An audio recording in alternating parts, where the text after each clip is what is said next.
You ask Tiger to solve. This deals with linear equations with one unknown. The final result is x equals -2. Let's solve it step by step. Swap sides. Group all constants on the right side of the equation. Subtract 24 from both sides. Group like terms. Simplify the arithmetic.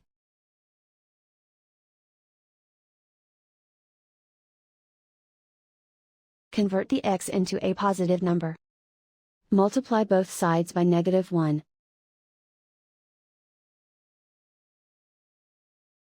Remove the ones.